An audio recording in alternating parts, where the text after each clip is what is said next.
Hello and welcome to another episode of Behind the Barricade Live. I'm your host, Rodney Harris, joined by my co-host, Chris DeCarlos. Chris, how are you, buddy? What's up, dude? Good. Man, we had a night for the ages last night, and for some good reasons and for some sad reasons. But we're going to get all into that today. Guys, you guys know what to do. Like and share the page, like and share the stream, tell your friends about us. If you have a question, comment, complaint, or concern, you're more than welcome to call 631-319-7958. That is 631-359-7. Oh, excuse me. Oh, my goodness. I messed up the number. 631-319-7958. Whew. Been a long day, man.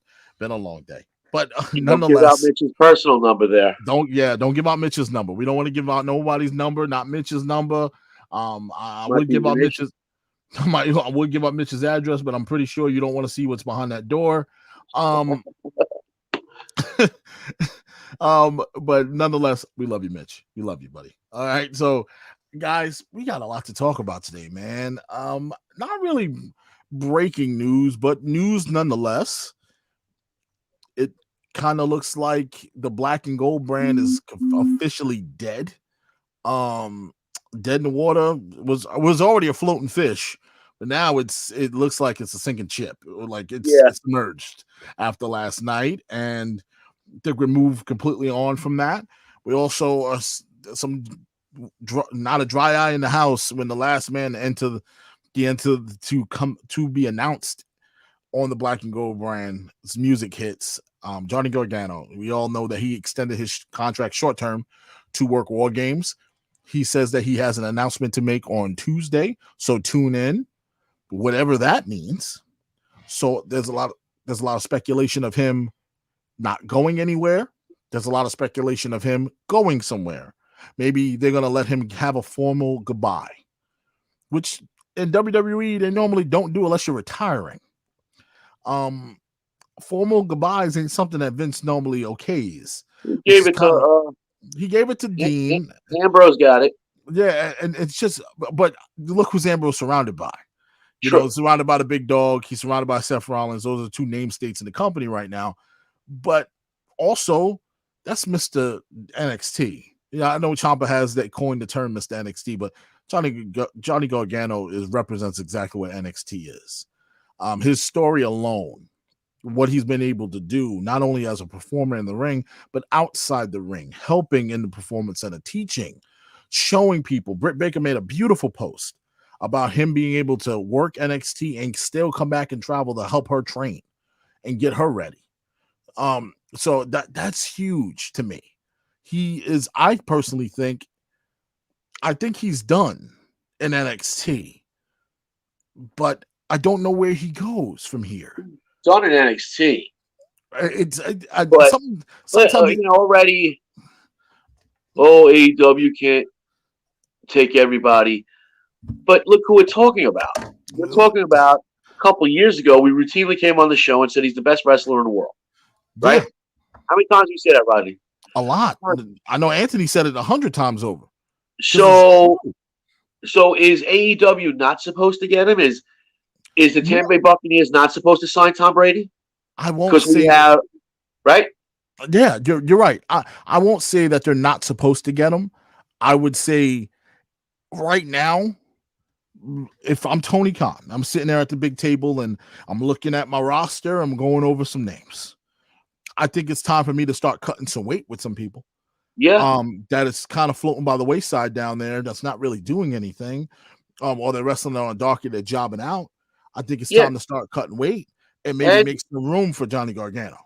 And if you do land Johnny Gargano, at this present moment, there's no need to fast track him onto your show because you just fast tracked a couple other dudes, and you could actually give him some time, 2-3 months, and then pop him out. You don't have to. He doesn't have to go there tomorrow. He doesn't have to get the Bryan Danielson treatment. He doesn't have to get the Adam Cole treatment. He can get the treatment of a Bobby Fish, just roll in, have a match, have an open challenge answer, and kind of work his way through. But then again, this is Johnny Gargano we're talking about, I know what people are going to say. That's a lot of powerhouse superstars on one show.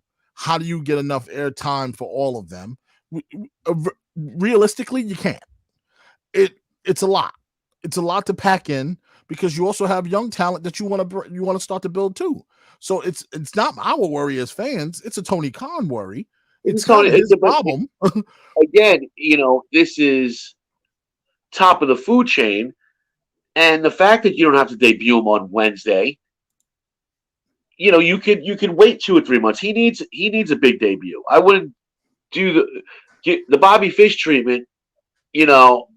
Is downplaying him. I think he needs a big to do, and I think right now, guy's having a kid. Let him go home for a couple months. Let him get his body right. Let him get his time in with his family, and then bring him out around WrestleMania time when you're going to need a jolt. And what I think would be cool is if he had the Bobby Fish treatment, you could still allow him to work himself into a really good storyline come that WrestleMania time. And let's say work himself into a storyline with Adam Cole, who me and you talked about and said, he's a leader. He's a guy that needs to be a front man. He can't be the basis. He needs to be the lead singer. Like he can sing. He has all the talent in the world, but he can't be the basis. Right? No. You can't have 2 guys up there up front singing, playing guitar, and he's out there in the back just jamming. No, push him to the front. He needs to be in front. So that's with the rapport. And listen, these guys have wrestled each other before. So when people say dream opponents, that really bothers me because when you really look at it, there's really not many dream opponents there. He's wrestled all of these guys before. It's not like he hasn't. So he hasn't on AEW television, which some people are under this misconception that people that watch AEW and the diehard fans don't know anything that happened on PWG or any other independent circuit that ever existed. But yeah, people want to see it again. Don't get me wrong. Now, Mitch in the comment section goes, "What's up, boys?" He also says, "You see what happened to Jeff Hardy?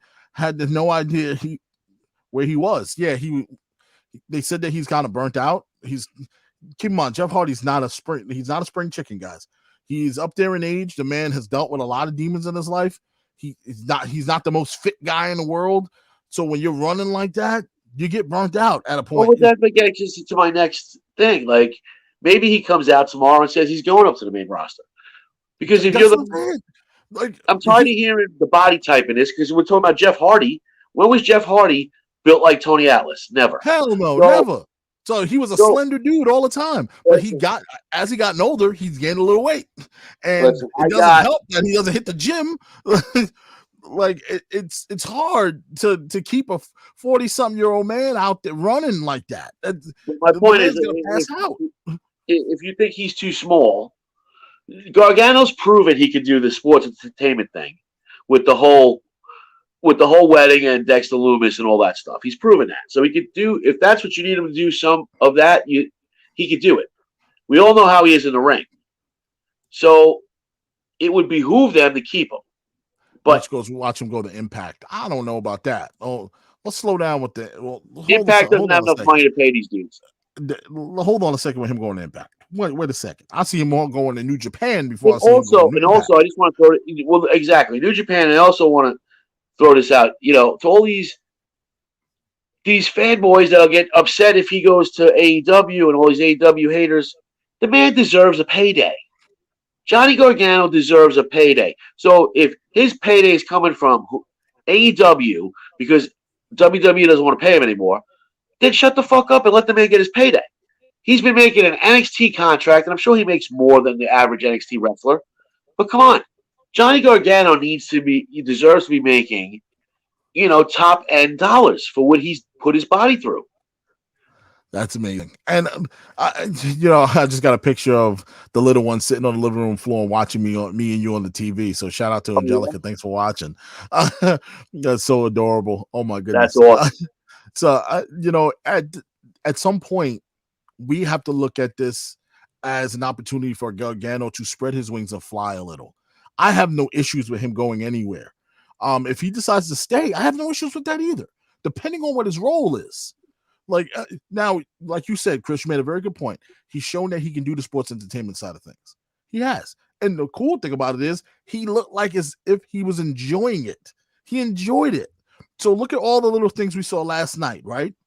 All the kind of the mementos with DIY and Dexter Loomis and all of those, the crutch, all of those little things out of his NXT career was phenomenal. Funny things, serious things, crazy things, whatever. He's done it all. He's literally Mr. NXT, but he's enjoyed every stinking minute of it. And I don't know what his role. I was going through some scenarios in my head, and I said, he has a kid on the way. Him and his wife probably sat down and had a great conversation. Said, listen, because once babies get involved, now I'm not saying wrestlers can't do it, but a lot of wrestlers have told everyone that it is hard to go on the road when you have a kid or when mom's at home with the babies and you don't get to see your kids. It's difficult. That's why sometimes you got to bring the kids on the road with you, and moms follow on the road with them as close as possible as they can. You can't be right up on top of everybody, but you got to be close enough. It's a hard thing to do. That's a life. Do you want that life? I'm pretty sure as a couple, they had to sit down and ask each other that question. Is that really what we want? What's best? What's in the best interest of our baby? Is it you making a bigger payday where I can stay home and I can just chill and relax and raise our kid? Or, that's conversation. That's a serious conversation. Bigger payday to work less. Absolutely. Let's figure it out, people. Like, come on. If you want to offer me more money to work less days, who wouldn't take it?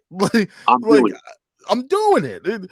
So, look, maybe his role I don't know what his role is going to be. We don't know what the announcer is going to be. I've never seen someone have their last match technically and then say, tune in on Tuesday when I explain everything to you. I've never seen that before.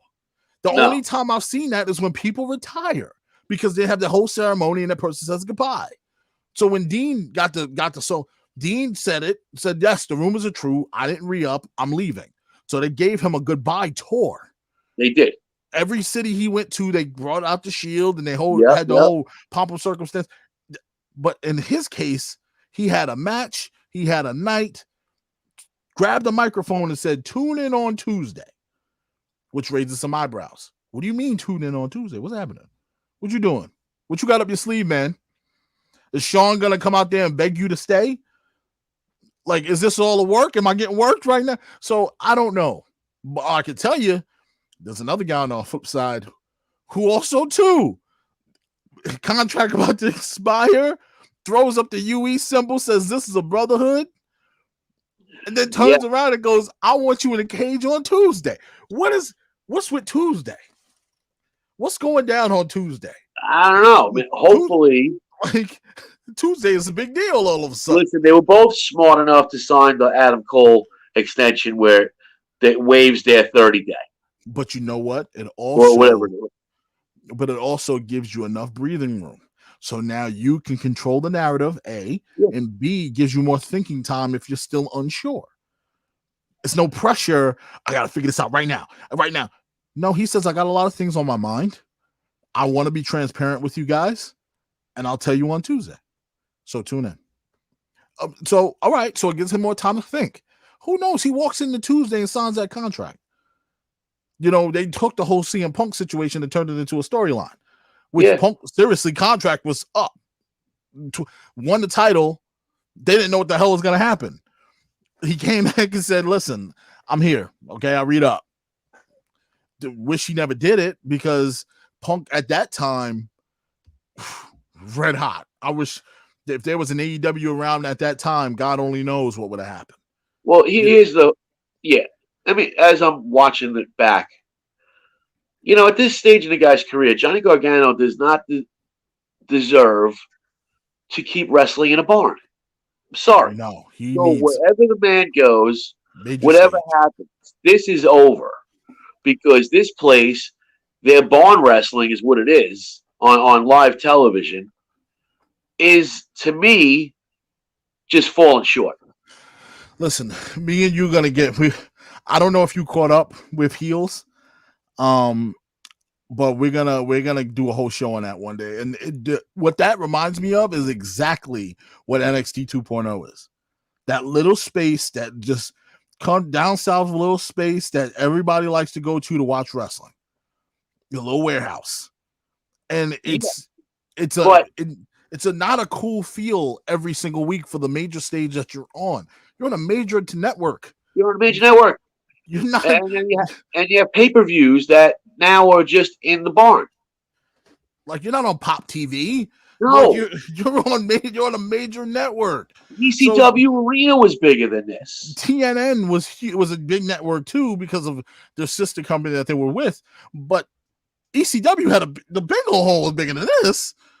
Like this is just like we need to upgrade that situation and stop putting them in that little spot because they wanted. I think the idea was to make it seem like OVW, and look, there was a reason why OVW wasn't televised like this. There's a huge reason for it because listen, they got away with it at Full Sail. I have no problem with the weekly show if that's what they wanted to keep doing, but these pay-per-views now. Last night should have been in the arena. Yeah, and the problem I have with the weekly show is the set.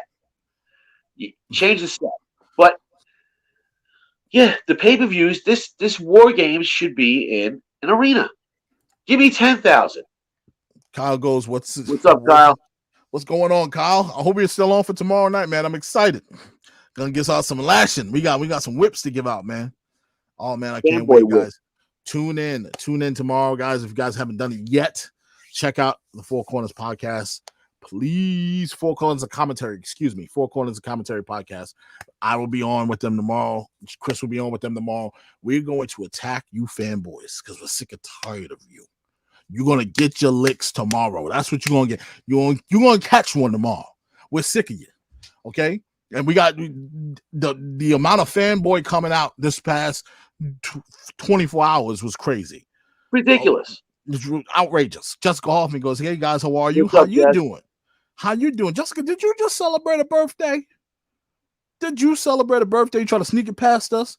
I could have sworn I saw your name pop up on my birthday list. And if it did, happy birthday, Jessica Hoffman. Happy birthday. Happy birthday. Oh my goodness. Happy birthday to Jessica Hoffman, guys. Long-time listener, friend of the show. We appreciate you. Thank you so much for listening. I'm going to give you a round of applause because you deserve it. Absolutely.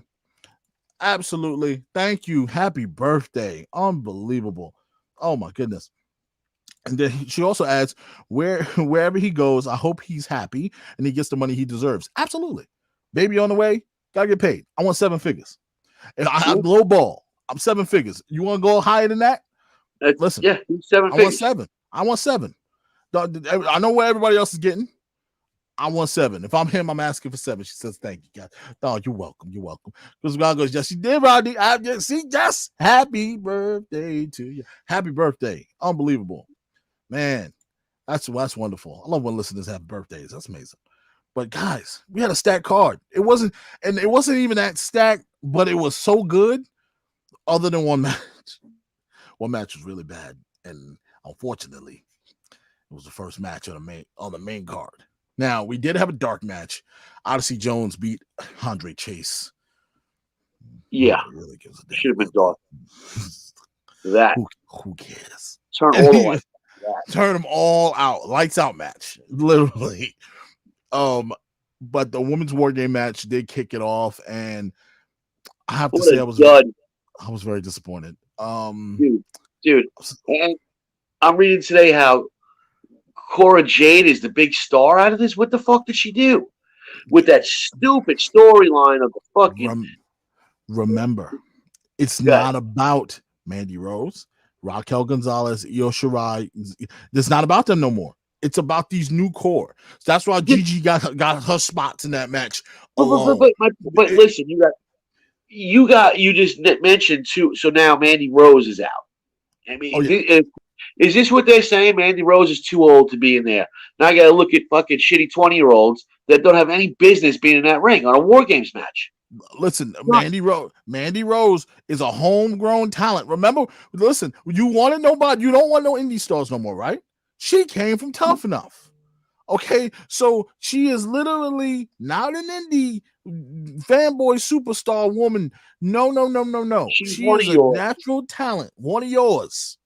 And they get the best thing going on your program, and then you made them look extremely weak I'm sorry, that Raquel Gonzalez team did not have to win. In no No. stratosphere did that what they put together had to win, especially with Cora Jade getting the. She did nothing. She had what? You know me on the high spots. One high spot does not impress me ever. Let me tell Okay, you, the shoulder spot, selling the show. First of all, young lady, you did not land on your shoulder, young lady. We no, clearly are not blind. So to sell the shoulder, at least land on the shoulder. I'm nitpicking. I really am. But land on the shoulder at least. but it's Make not it even the look shoulder. separated. It It's just not even the shoulder. It's sitting there the oh entire match doing the nothing. the drag out. Oh It's man. doing nothing. Io Shirai trying to pop the shoulder. All right, she popped your shoulder back into place. Oh, Get how your bad was ass that? up. How bad was that? All right, but I'm Chris sorry, here. but yeah, But Raquel Chris, Gonzalez is not a good babyface. no, she's They not. went and screwed that up. She's not a babyface. It doesn't work. So you throw all that together. No, Gigi Dolan brought in a bag of tricks. They never got to it. Listen, well, there was a lot of miscommunication in this match. It was very evident and clear. Yeah, Because once Cora Jade hurt the shoulder, I don't think the ladies understood that it was a work and not a serious situation. But then again, we don't know because we're not in the match. So how the hell am I supposed to know if it was real or not? Now, here's the worst part about this. If the ladies don't know, now we got to call an audible. So those bag of tricks Gigi bought in, we can't even go to because we got to speed this up. Because if she's really hurt, we gotta get to the finish, which involves her. So we got to do everything in our power to make it look good. yeah. Then once I saw Io grab the arm, that's when I knew. Oh, okay, this is a 100% work. This is not even Silliness. this is crazy. It And was silly. and when I looked at it, I said, Raquel Gonzalez, not a babyface.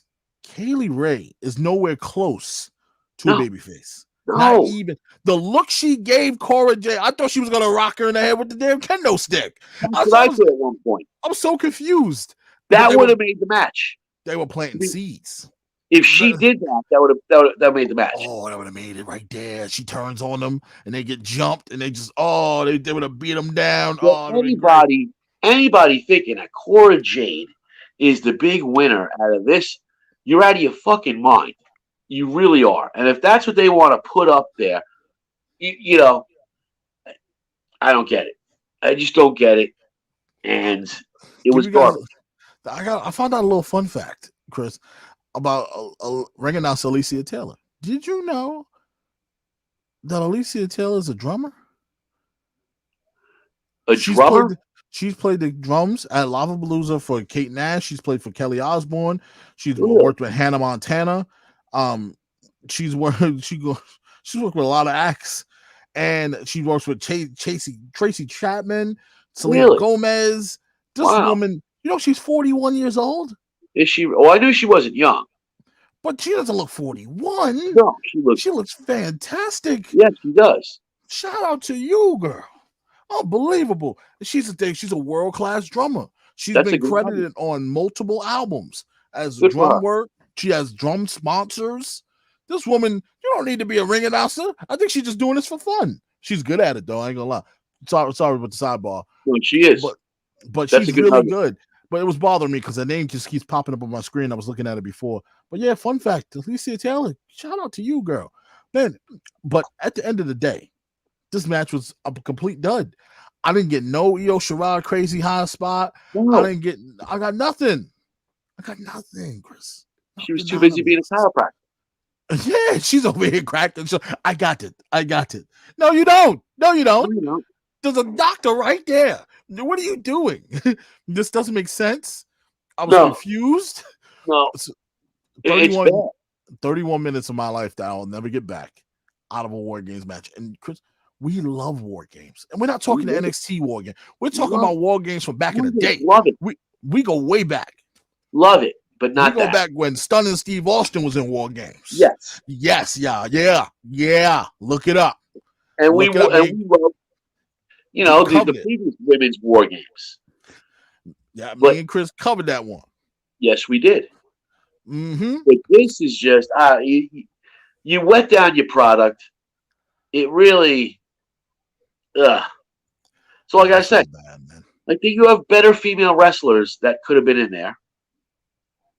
And then the ones you had with the talent, I'm not talking about Toxic Attraction and Dakota Kai, the other team, and to tell me that, how old is Indy Hartwell? Indy Hartwell. Oh my She's goodness. really young. She's young. She's not no of no crazy age. Let me just look it up to be on the safe side. That's my peoples right there. She could Indy, have added some and more to that match. she is 25 years old. There you go. Unbelievable. Indy Hartwell, 25 years old. That's amazing. And you telling me Indy Hartwell couldn't be in this match? I To make it more man, believable. they got to believe in her more. That I just think that it bothers me that she doesn't get enough shine, man. She's earned it. She's earned it. And if She's you're gonna roll out, Io Shirai, you got to use Io Shirai. Don't just this is roll her out. this is why I was like, it's a Candice LeRae really helped boost Indy Hartwell very, very well. And I was happy. I was so happy that she was with someone with that experience, because it can help her. It can only benefit. It can't hurt her. And it worked. It worked. And I see a little Candice LeRae in her, where I see the work. I can see that they work together at some point where she said, I'll be worked with. I say, listen, hey, we can take you to the next level if you just follow my lead, and we'll work together. We'll get you there. Indy Hartwell should have been in this match. Yeah. And you could have replaced her easily with Cora Jade. So you tell me Indy Hartwell is not the future of NXT? I find that hard to believe. What has Cora Jade done? Nothing. The merit. It was just like we're gonna throw the new people in there. No disrespect, but Cora Jade hasn't done anything. Shit. Like, she hasn't done anything. She's 20 years old. Yeah, pump the brakes a little bit. She's not showing any of this out of control talent that you haven't seen before. I'm not seeing anything more than a taller Casey Canizero. Mm-hmm. And we all know how that's gone over. And you can tell that they're getting repackaged, because there was nothing but commercials yesterday for repackaging of people. And I have to say, if I have to see one more of what's his name, one more spot of this man with them damn blazers on, then they do of course they have to do the poopy spot, because just typical Vince McMahon poop joke nonsense. Who's the guy? Oh, what's his name? Tony, what's his the Japanese kid. Oh, him. Yeah, he's terrible. Yes. His name keeps slipping my mind. Funaki. But he look like that was Funaki's with the hair like that. Yes. And right? Yeah, I don't know if you saw it, but he ate too much food, and his stomach started rumbling. Then they cut to the camera to him on the toilet, and him finishing off the commercial on the toilet. Like, oh, see, I fast forward through that shit. See this. Why do we got to do that to him? Why can't he just have a strong promo and tell us about what's to come with him? That's stupid. Like, you gave the Drake Maverick treatment with the pee stain. Yeah, like you gave Grizzled Young Vet's a cool spot where he's showing him how to get over on people and how to trick a ref. So he tricked somebody into stealing their food. So then he goes, now, if you can steal food from somebody on the street, you can trick a ref. And it was a cool spot. Whatever. Yeah. They're heel group, so they're trying to show how to get over. I'm gonna give Kaden Carter and Casey Catanzaro a chance here with this new package of the rave girls. They're rave girls now. That's what they do. I don't know how many of y'all been to a rave, but they literally jump around with glow sticks, and most of the rave girls I knew, which is kind of crazy, because I think they're really going to turn into that TV 14, because Chris, we all know what rave girls did. Like, I don't want my daughter to be admiring two rave girls. No, you don't want. No one wants any of their daughters to be a rave girl. Like, come on, On all they top did of was the fact jump it's a bad around gimmick. and get Yeah. high. And half of them was most of the time were topless. So It's a bad gimmick this with a is pacifier in their mouth. So yeah, this is not cool. So I'm gonna give it a chance, see where it goes. I mean, Just they just throw a baloney at the wall at this point. yeah, I See if it sticks. the box of gimmicks is just really It's starting to get just scraping the bottom of the barrel instead now, of letting man. the person be themselves and come up with some sort of caricature of themselves, they are creating these fucking gimmicks that just aren't working. Nope, it's sad. It really is sad. There's a Christopher, vignette for everyone, like you said. Chris Brown goes, by the way, Rodney, I read this morning that WWE is expecting both O'Reilly and Gargano to bolt after last night. Maybe there's remote silence on their end to the officials because it looked that way. Chris Brown goes, that's another thing I heard. They're thinking of bringing Tough Enough back as well. Oh God, here we go. Chris Brown goes, there's rumors, Rodney, of a possible EO call up to the main roster to pair with a returning Oscar.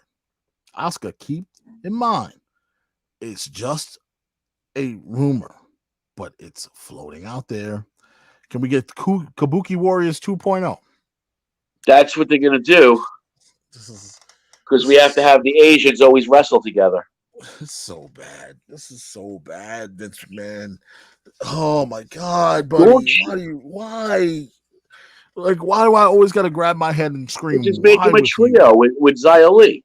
Like, yeah, there you go. The whole new high and tie. The Asian Riot Squad. Duh. That's hilarious. Yeah. Oh my God. Good Lord. That's They terrible. bring back Funaki. He could be their manager. Oh, Funaki #1 with a suit on, just leading them. Oh my God. I can't do it. I refuse. I refuse to do it. This is not right. And listen, if you're not telling me that man doesn't think, I'm not trying to put this on Vince McMahon and call him a racist, but there is a little bit of something weird going on in his head. But it's not racism. It's just it's just like, I'm not how trying do you to say put that. it? He's prejudiced. Some people I don't call him a bigot, but it's no. I would say it's more bigoted or just ignorant. I just think he. How do you put it? He just sees things that way and says, "Okay, I got to put all the Asians in one." You know, that's what he does. Well, also I got to remember he's a 77. Is he Yeah. 76 now? He's of Yeah, that generation. So he's that generation, but he's not. It's not racist. No, it's not racist. It's just that thought process. The thought process of people that were racist thought process to think that this is funny and cool to do. No, this is not funny and cool to do. Let those two ladies stand on their own volition because you should. Get rid of those damn women tag team titles. He never will. And just let the ladies wrestle. What is the problem? So we did all of this. We had all of these Mae Young classics and cruiserweight. We had all of this stuff for nothing, literally nothing. We had a man, and we're going to talk about it. Right. Well, we all know the War Games match was absolutely dreadful. 31 minutes and 22 seconds that I will never get back, and the wrong team went over. Absolutely, it was yeah. Absolute poop. But my favorite match of the night, Imperium taking on Kyle O'Reilly and Von Wagner. Now, this is NXT Baby Nature was the best thing going last night. This guy, bad enough the tan came out messed up on him. Then all of a sudden, did you not see that Martel had he came up with the belt upside down, so on around his waist, and I don't think he noticed. Which Kenny pointed it out to me. He was like, "The belt's upside down." So what do you mean it's upside down? He's on FaceTime talking to me. I was like, oh, snap. I don't think he notices that the belt's on upside down. So I was like, oh, God, here we go. Bad juju already. The match is going to be terrible. It actually was one of the best matches of the night. Fabian Aiken. He's a machine. He's a machine. Up. He had the wildest tan I ever seen. But damn, he made up for it. You know, I might look crazy, but I'm going to show you how crazy I can get in the ring. He was all over the place. And this is why I love this team so much. They are the fact. Look, if they don't figure I out, was going to ask you. They keep saying, "Oh, they're looking for stars." You have a bona fide star in Aikman, and then you have Martel, who could go on his own. mm-hmm. Is it time to move? I mean, you're looking. I've been singing the praises of Fabian Aikman for years. Now he's gotten it all together. He's got the look. He's got all. And to me, he could be that guy. You move him up by himself to steer the ship. I do feel that I could see him getting the singles run, but I believe that this company is so desperate for tag teams right now because they have practically zero. They need them together. Well, then do them together and then become, eventually a Bret Hart scenario where he branches out. You got to branch out. My point is now, if now's not the time, what is? Because this dude's on fire. He's not a little dude. I saw him live in person. No, he's a big dude. He's a big dude. Like I watched the man wrestle Darby Allin. Now anybody next to Darby Allin looks big, but he's not he's walked past me and Andrew. He's a solid guy. He's a big dude. He's a little on the short side as far as short, but he is not no scrawny short guy. He's a stout guy. He can get around. Right? So he bumping into somebody on the bus. Let's just put it that way. Yeah. And he showed his talent last night and how well he can do. Talent like that doesn't come around very often. And that is something that you can't teach. No. This team has something. I just watched the spot off the rope. Yeah, off the rope. The way he climbed that rope. Beautiful. Beautiful. Yeah. And credit to Martel as well because his striking game is real. European uppercut. I'll put his European uppercut up against Cesaro's any day of the week. And what a hell of a match that would be. Oh my God. Just thinking about it. I also think it's time to start guys that's not on the main roster not doing anything. Send those guys down there to make a challenge with some of these young kids. Or some of the not so young guys that's about to get called up. Give them a run with the guys on the main roster so they can work together and get some chemistry down. So guys like Cesaro, who's just floating around, just match here, match there, put him in there with a Fabian Egg, put him in there with a Martel. But like, you got to do that. You used to do it all the time, and it was fun because it was like, oh man, here's a guy already made on the main roster wrestling this NXT superstar. This is crazy. Throw a curveball once in a while on NXT 2.0. It's okay. And you don't have to keep it separate all the time. Well, but it also would get eyes on Fabian Egger because not a lot of people on the main roster that watch Raw and SmackDown, which is mainly kids, they don't know who Fabian Egger is. But if you watch him versus Cesaro, all you're going to know. Well, they would stop looking for a direction and just put talent out there. You would find your direction. Yeah. You wouldn't need to keep looking for a direction. They keep directing. It's so funny that you said looking for direction because they keep steering the ship in the direction in which they want it to be, but you still can't find your direction. So how you steering the ship for something that you can't find? Stop steering the ship. Put that bad boy in autopilot and you sit your ass down and let the ship take you where it needs to go. Don't worry about you driving the ship no more. First of all, if it ain't broke, don't fix it. NXT wasn't broken. You broke it. You broke it. It wasn't broken. It was fine. You broke it by you playing around and fiddling around with it. Oh, did you wanted it to be a certain kind of way? It doesn't need to be a certain kind of way. It was what it was. So I don't care if you want to call it developmental, you want to call it a third, it doesn't matter. These guys are learning the WWE way down there, regardless if they were indie, new, fresh from another country, fresh out of college. It doesn't matter. They were learning your way. It's hard to do to learn the WWE way, an entertainment way, because some of these guys are straight wrestlers who just perform. They don't know how to do all the extra stuff, so they were learning the extra stuff. Perfectly fine. How did Sami Zayn learn how to do what he's doing? He's learned that down in NXT. He didn't learn that on the main roster. Do you think all this goofy nonsense he's been doing lately? This poor guy has been reduced to nothing, practically nothing. Yeah. Like this is nuts.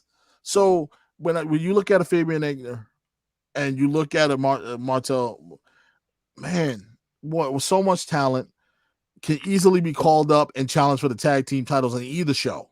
Yes. Any one of them right now. Call them up, challenge for the tag team titles right now. Hell, I would even support if both of them as Imperium showed up on Raw tomorrow night. Showed up on Raw tomorrow night. You hear me? Showed up on Raw tonight and challenged the tag team champs. Yeah. I think the people in the crowd would get a run for their money. I think it'd be a great thing. Absolutely. Why not? Why not? You want to see who you have down there? Put them on a big stage and let them show you what they can do. Stop sheltering these people into this little warehouse and get them in front of major eyes. The only reason why people don't get over is because most of the time some of these people don't know who they are. They really don't.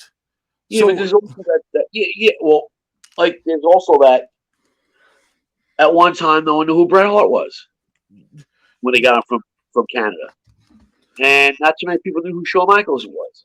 But you put him on TV. That's right. So I was just about to tell you, the best thing they did was put Bret and Anvil on Superstars. Yeah. You put Shawn and Marty on Saturday Night Main Event. Because the way you know if you have a main eventer is if you put them in the main event. That's the only way. That's the only way you're going to know. British Bulldogs, same way. Same way. It's a system that never fails in pro wrestling.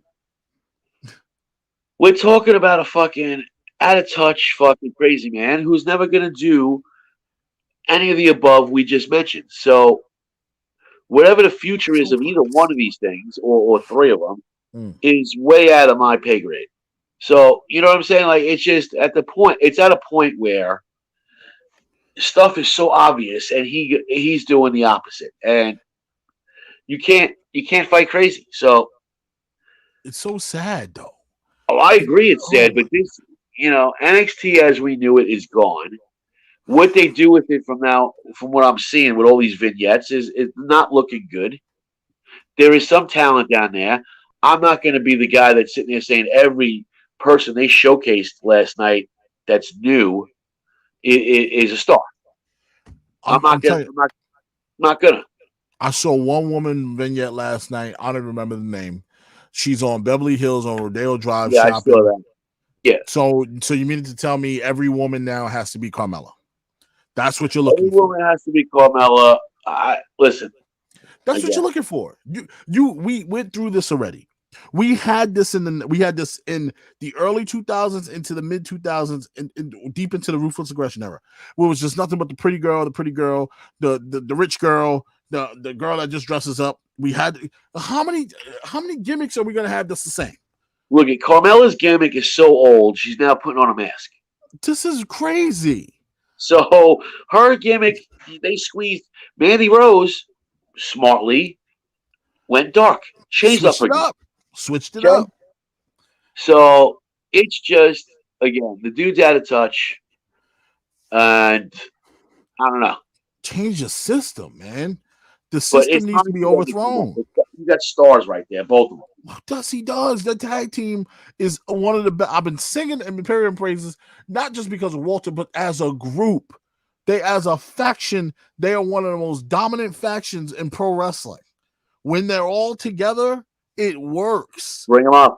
When we got to see the UE, like when we got to see the UE and them clash for that moment. Yeah. How big was that? That chop heard around the world. Remember that? It was like the Wyatt family. It's just like the Wyatt family. The Wyatt family and the Shield.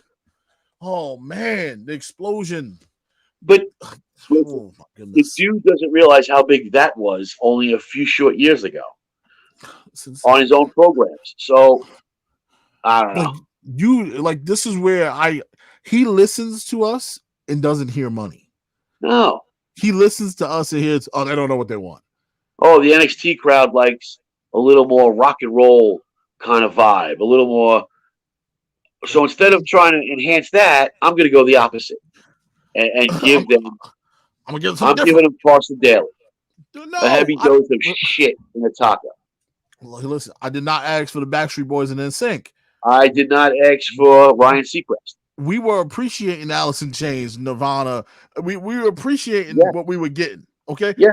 And it was fine. Chris was I not didn't. wrong with it. I did not ask for Nick Lachey. We didn't ask for that. No. What are you doing? No, I was digging the Joan Jett. I was digging. We had that young lady. What's that young lady with the guitar? Man, always coming out there playing things. Fantastic. We ain't gonna get that ever again. No, he had a couple of them.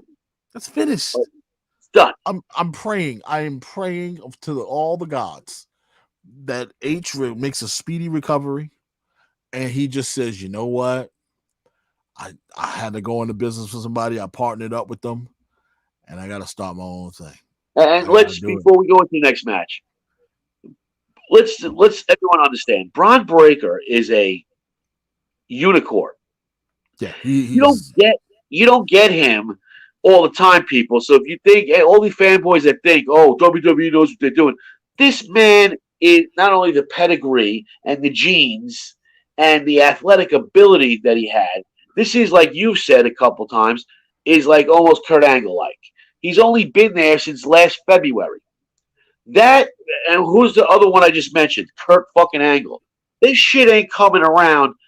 What these people think? He's going to run tough enough again and get more? Or he's going to just fucking people out of the camp? The power plant? Whatever the fuck you want to call it? Mm-hmm. These dude's a unicorn. So let's just stop with they can produce guys like him all the time. What's going to happen?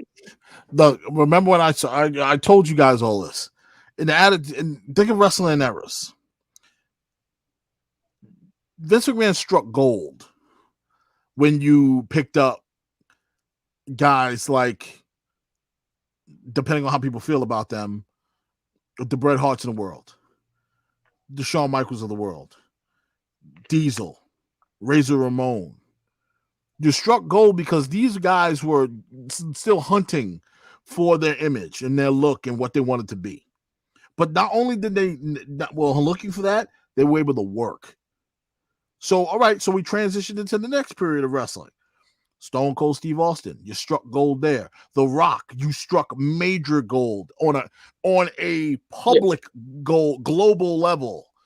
Triple H always was around, you never got around to him. Undertaker struck gold. Kane struck gold. Mick Foley struck gold. Kurt Angle starts to come around. Jesus. Here's a guy that came from the Olympics and literally transitioned himself into an entertainer. Thoroughbred. You couldn't tell him nothing. You would have thought that he was wrestling for years in pro wrestling. You would have thought he was wrestling. They said that this was the fastest learner they ever seen. That's crazy. Until now.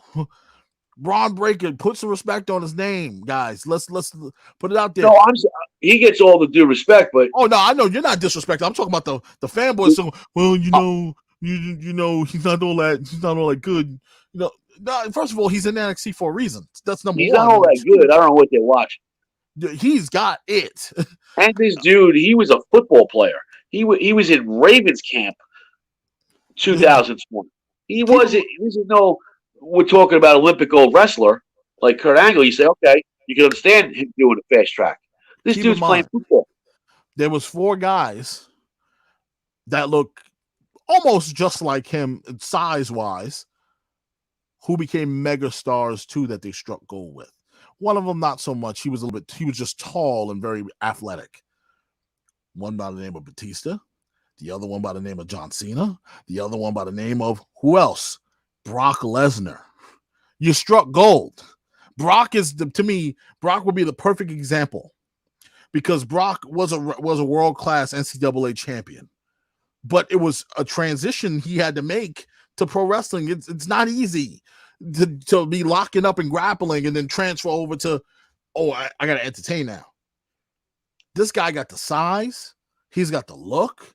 He's got to me, he has a badass gimmick. And I don't know. We don't know. He's a bit of a tweener right now where he could be a heel. He could be a face. To me, it doesn't matter. Again, it's just they should just worry about who's a badass. Who's a badass? He's a badass. It takes care of itself. Everything else takes care of itself. Mandy Rose came in back as a badass, and if they want to call him a heel team, the crowd loves him. They love him. So it doesn't matter. They love Gigi. She's over. Yeah. Gigi. Oh, she's way over. She is over. My point is with Breaker, as we segue into that match, is don't expect that to be like if the way we're saying they don't have, he's looking for a direction, right? If that's his direction, then good luck, because you're not going to find dudes like him that quick all the time. And no, they don't come around very often. No, your biggest, you had Ambrose, Seth Rollins, two of them from the Indies, mixed them in with Roman Reigns. You had Magic. Mm-hmm. They were from the Indies. So as much as he hates the Indies, you got megastars from the Daniel Bryan from the Indies. But that's another conversation for Andrew's show. Yeah. But look, here's the thing. The young kid, they just signed from the Olympics, Olympic gold medalist, NCAA champ in his own right, goes to the University of Minnesota, will be able to finish up his collegiate career and transition right over to the Performance Center. Who was working with him to decide that I want to sign with WWE? Anybody have a wild guess? Shelton Benjamin? Well, that's one. Well, who would be the second one that also went to the University of Minnesota? Brock Lesnar. 100%. So every picture we ever seen of him standing next to a pro wrestler was always Brock Lesnar. Dude, I'm watching the Rave Girl promo. It's terrible. Come on. It's awful. Wait. I got to roll it back. It's awful. I remember there was a festival, Chris. I've been to plenty of festivals, but if I ran into two chicks like this, Chris, look. I'm not gonna tell you the stuff that I've seen at some of these festivals with women just like that. Yeah. So don't put those ladies out there like that. Man, I would have done something different. I would have changed it up. But the internet ain't blowing up about it, so of course they're not gonna change it. True. And this like going back to what I was saying about this young kid. You have talented stars that are coming out of collegiate wrestling that are being taught and told, hey, listen, you want to make that change, you got to stick with the right people. Brock can teach that kid. Braun, the difference about Braun Breaker is he had a father and an uncle who were pretty badass in their own right. And the uncle still wrestling, still out there trying to hide behind pillars and stir coffee, but still out there. And his dad, hung up the boots, man, and he ain't barking no more. But his dad's taught him a couple of things. You could tell he's learned a lot. He has. The kid has it. He has the it factor. Carmelo Hayes has the it factor. He reminds me of, I had a comparison last night where I said, he reminds me of a young Shelton Benjamin mixed in with the charisma of almost like a Booker T WCW run, where Booker T was pretty damn charismatic, but he was a badass charismatic. He would tell you, I'm gonna kick your ass. That's how Booker talked. That's how he was. But Carmelo's the same way, but he's more athletic with it. Now, I'm not saying Booker wasn't athletic. He was pretty good, but Shelton Benjamin was super high flying athletic. Carmelo Hayes is that guy. I just didn't. I thought there was too many flippy moves when he was in there with Gargano. Yeah, and you can too much flippy chain wrestling, which I didn't enjoy. I thought this is what I want to see Carmelo Hayes really bust out in technical, and do some, a little. That was a little disappointing on his end. Yeah, I agree. There was a lot of high spots with him where he's jumping left and right, boom, boom, boom. I and you can tell the inexperience of working in a setting like that with two rings in a cage. Some of these guys never been in that situation before. Oh, it was you saw a lot of it. I thought because this year, as opposed to other years, you saw a lot more action in one ring than you did in both rings. Mm-hmm. Like we're not gonna get Ricochet. We're not gonna get Ricochet jumping from one ring to the other. Yeah, you're gonna get somebody getting tossed over to the other ring to the other, courtesy of Braun Breaker. One person that stood out, two people that stood out to me in that match, Chris. One of them, I'm gonna say, it's no reason for him to show up on Tuesday because he needs to be on Raw tonight. LA Knight. LA Knight, absolutely. He stole when he came in. He stole the show. He stole the show. Yep. The spot with the trash can lid and the kendo stick. Yeah. The spot where he literally just threw Carmelo Hayes into the net. He caught him and just threw him. Yes. Like, I don't got time to be throwing you. I totally agree. Just throw your ass in there. Like, he's talking while he's doing it. Yep. I love the fact that he talks while he does it. That's a lost art. Like, get your ass up. He's telling him, like, it's a beautiful thing. The guy is a stud. Totally agree. Get his butt up to the main roster right now while you have him. Don't play games. I pegged him as one of the top ones last night. Yeah. Don't play games. He stood out to me in this match so damn well. I'm calling him up immediately. Now, who was your other one? My other guy, and you're gonna laugh at me. I gotta give the kid. He gets the Bruiser Award, where the man that took the most punishment, Grayson Waller. This poor guy. He took a lot of punishment. He didn't get no offense in, really. I kept seeing it. Like, he's too busy doing parkour throughout the ring. This guy, he went through a table. He went through a table. He put somebody through a table. He jumped off the elbow drop. He elbow dropped, which really wasn't an elbow drop. It was just like him falling. He got thrown. When I say he got thrown, he got thrown. Oh, he in between the rope and the. This poor guy got his. What? He got whooped. He got whooped. And oh my goodness, the spots they kept putting this poor guy. They were putting him in the weirdest spots. So you're pegging him as your. He got bruised up last night, but he's tough. The kid is tough. He just needs it. Listen, the gimmick has to go. No, I'm done. The ring attire, all of it. I don't know what I was watching. Like, I'm trying. I had a feeling from something you wrote that you were high on him. So I watched it again today. And I'm just like, all right, I can't get past the ring attire. Then I'm watching somebody. Then the parkour shit. I'm like, no. So I don't know if I put him at. I definitely, for me, he should not have been in the match. That's for me. You got Fabian Aichner out there. You got fucking Kyle O'Reilly. You got you got dudes to pick from, and I gotta watch him. Look, I'm gonna tell you, he was getting his butt whooped, man, the whole match, and I gotta give him credit because Pete Dunne was giving it to him.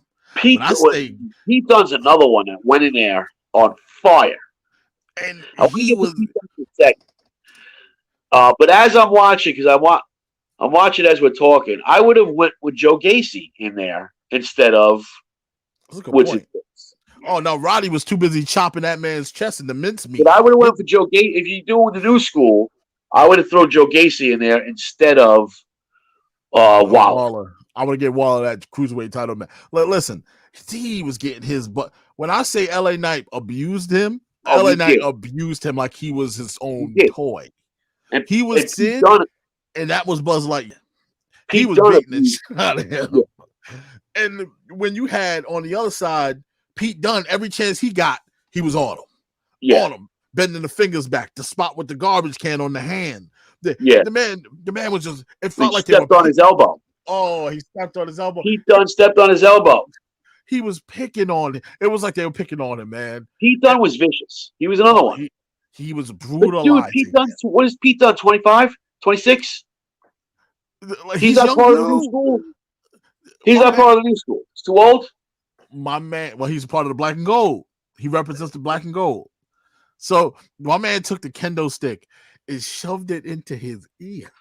Yeah. That's when I lost it. I said, yo, Pete got to be the most brutal man I've ever seen. This guy is crazy. He's insane. And here's another name I'm going to throw. Yeah, another name I'm going to throw out is Dragunov. Where the fuck's Dragunov been since that epic encounter with Walter? No, I think it might be visa issues. Something going on there. Something going on there. We got to watch NXT UK. We do got James with the check-in. There's a ton of comments we got to get to, but James, I'm gonna start with you first because you go Aussie, oi.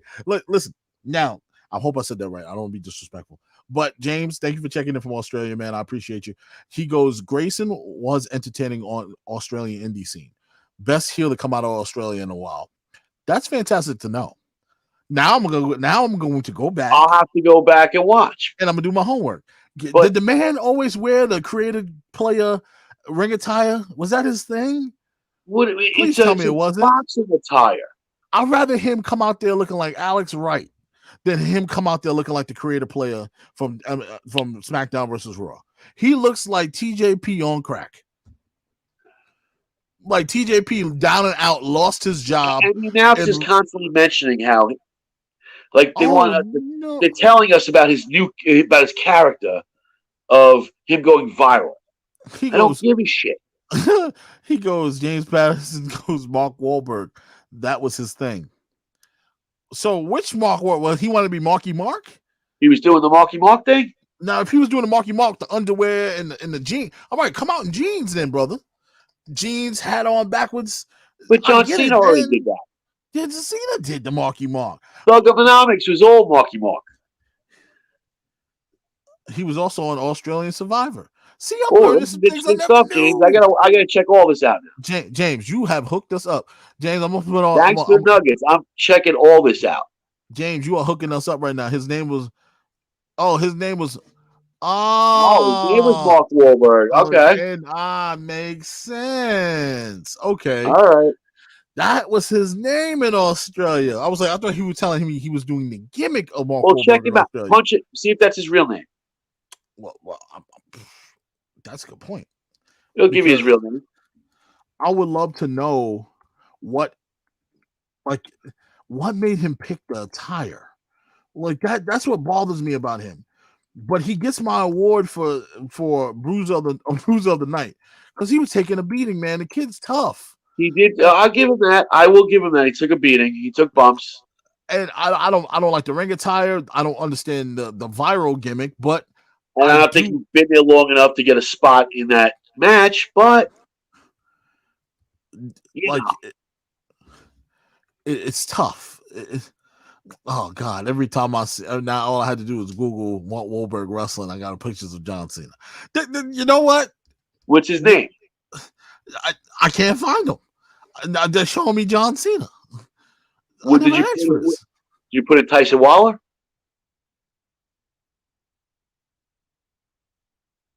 You know what? Let me rephrase.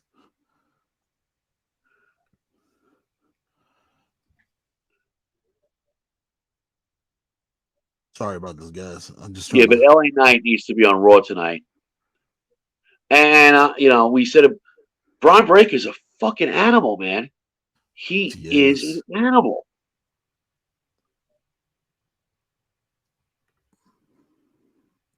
That's man funny.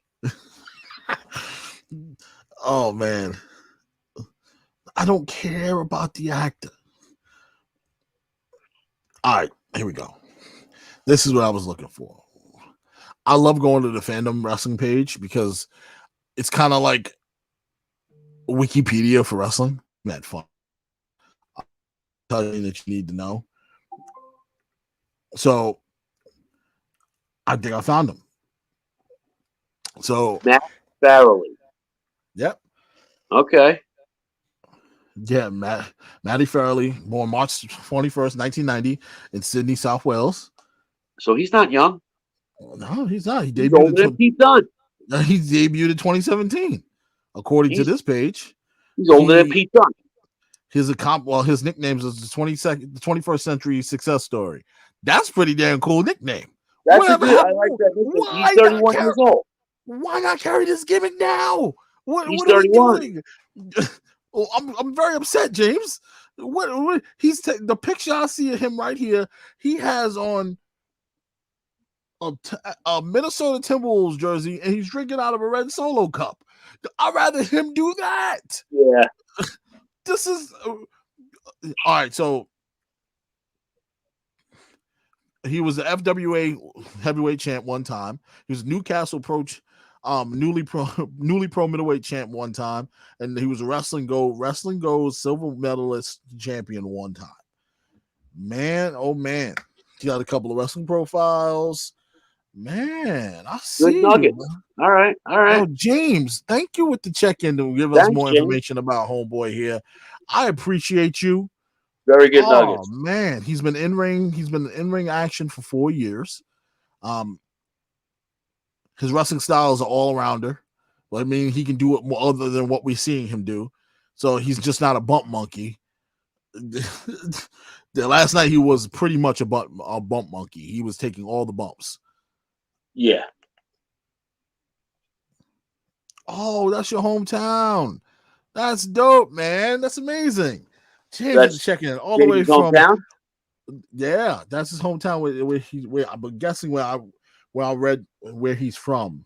Yeah, South Wales, New South Wales.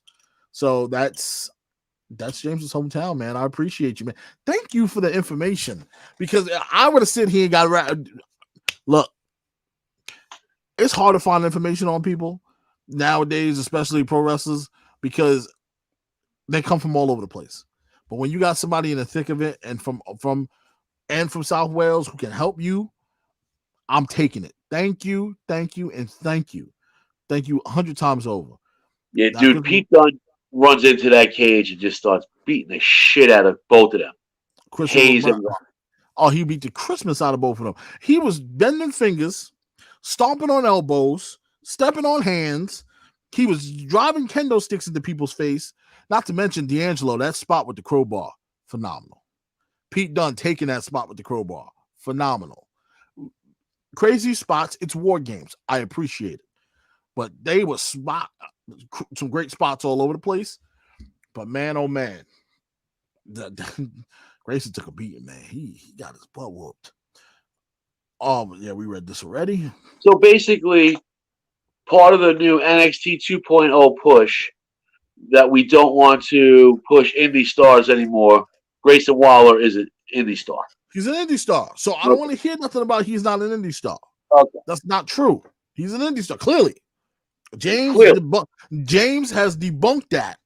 James has debunked the no indie star nonsense. He says this man is an indie star. He was a star in Australia. That's where he comes from, and that's where he was. And proof is in the pudding. He was a star. He's practically a superstar. Christopher Brown goes, my favorite part about last night was Cameron Grimes being able to keep his hair. It's a part of his gimmick that people can actually stomach the metal image of seeing him bald. Jesus. Nah, I had him losing. I don't think he's ever going to be bald. I had him losing. Oh, he just sent me a YouTube link. I believe it might be James just sent me a YouTube link. I believe it may be. Oh, it's a match. Oh, against Caveman Ugg. I'm going to check this out later. Oh, thank you, brother. We really appreciate that. Thank you so much. Thank you. Because send it to me. I will do. And you know what's crazy? What bothers me, and I love learning things. This is why we do this podcast. It's why we do it. It's fun, and then also we get to learn things. I would have never noticed about this guy. You know, I would have never known this, and I'm happy. I'm so happy that James came on and told me, because now I have something to look into. It makes me look at him a little differently now, and I say, man, maybe we should appreciate it a little bit more. That was me. That was me. Got he goes, yeah. Nobody wants to see Carmelo Hayes. Cameron Grimes bald. That I would say buzz cut at best. But that match. The other dude getting a buzz cut now. Yeah, man. That match. I don't think he's coming out bald. No, he's not coming out bald. That's not happening. He's getting buzz cut. The hair got to go anyway. It just makes him look weird. Who? Duke Hudson. The hair, the little flip in the front. At least cut the front. Just line it up. Duke Hudson. That get a fade or something. That hair. Duke Hudson. Like the poker champ. Like, get up out of here with this poker nonsense, man. Yeah. I'm done with you. Because just go home and goes, yes, I agree, Chris. He is out of touch and needs to go. Vince is slowly killing his own company. Slow death. Titanic style. For the rest of my life, you might have to think twice. What are you talking about, Trish? Are those song lyrics? Anybody can guess the song, please put it in the comment section. Is she throwing out lyrics? I guess so. Because that's the problem, Chris. The shareholders, a legit board of directors, need to force that insane, batshit crazy McMahon the fuck out of Connecticut to put him in a retirement home next to Mar-a-Lago. That's the only way the NXT gets back to anything of what they lost when he took over and damaged it after Hunter's heart attack. Yeah, they call it what you would. They're not calling it a heart attack. The man had a heart attack, man. Like, let's be real. Yeah, right? Yeah. My brother came out with he goes, Rodney, come on, we all know what H was doing. I was like, don't put that on that man. Don't put that in the universe. I want no. I'm not going there. Not going there. Not with him. And he goes, bro, like wrestlers have heart attacks all the time. It ain't just because. I was like, yeah, you got a point there. It happens. But I hope he makes a speedy recovery. And Just Goldberg goes 100% agree. She also adds, I have a house show. I could tell you stories, guys. Ooh. I have a house shows. I could tell. Huh. Do tell. We're down for stories. We like stories. Oh, man. Hi, current comment. No, I want high no comments. I want to see all my comments. What's up, Kenny? Kenny goes, what's going on, guys? Hey, what's going on, Kenny? Thanks for the check-in, buddy. And I love stories, man. Tell us more stories. James, Kenny, if you missed it, James came in red hot with a beautiful, beautiful informing comment and letting us know a little bit more about Grayson Waller and why he's a top guy. I'm going to look at him, man. I'm going to take a hard look at him because I was impressed. Any man that can take a beating the way he took a beating last night, I can only give him the benefit of the doubt because the man took an ass kicking last night. It wasn't funny, but he was getting his ass whooped. Oh my goodness, did he? Unbelievable. But nonetheless, it was a sad match because we talked about the beginning of the show, Gargano, and when Rebel Heart hit, I can only but tear up because I knew, hey, this might be the last time you hear this song. This might be the last time you see him in the NXT ring. This may be the last time that we get something of this magnitude in NXT. We're all of them all together. I can tell Ciampa was taking it super duper hard. Very close. And I don't know when Ciampa's contract is up, but Ciampa is also not much of a spring chicken himself. So I can only imagine that Ciampa is, I don't want to say he doesn't want to wrestle for the rest of his life, but he's up there in age, man. And he's had significant injuries. He's dealt with a lot. Who knows where his mind is at, where he wants to be in the next couple of years. I'm pretty sure he wants a payday too. Nobody wants to be sitting off this NXT contract for the rest of their life. They want more. And if Tony Khan can provide more, when Sinclair gets back in full effect with ROH, if they can provide more, there's some things that need to be done and some numbers that need to be tended to. So it wouldn't surprise me if certain people leave at certain times. It wouldn't surprise me at all. Tough matchup. I do like who went over because I kind of felt that that's where it was going to go. Yeah. I disagree with some people when they say, Josh, if you're listening, this is me. I told you I wasn't going to comment on the thread. I wanted to comment on here. When you put up the picture of the 4 guys, it says, I know 2 of these guys only, and the other 2 I really don't know about. Well, I just found out a lot about Grayson Waller I never knew. That was really cool. I'm really happy and excited to learn more. Now, as far as D'Angelo goes, time will tell what that is and what that's going to become. We know those kind of gimmicks don't last long in wrestling. The only one that really lasted long was Nunzio. And I'm not trying to be mean towards a culture of people, but that gimmick doesn't last very long in pro wrestling. It doesn't. We've seen it before. I'm going to be mean towards it because I am Italian. That gimmick is whack. Like, I'm gonna let the Italians speak for Italians. I'm not. That gimmick is whack and it's ridiculous, stupid. And like, am I wrong? Am I wrong, Chris? That gimmick doesn't last. No, it's stupid. It's such a contrived. What do you call it? Mimicking of the Italians. It's so bad. It's not what. I don't know. I don't get offended. It's just I'll just call it out for what it is. It's fucking stupid. Like it's not how Italians acted. That gimmick that they've rolled out here so many times has a really short shelf life. Like I've had Italian friends. I've dated Italian girls. I've been around Italian families. Some of my best friends are Italian.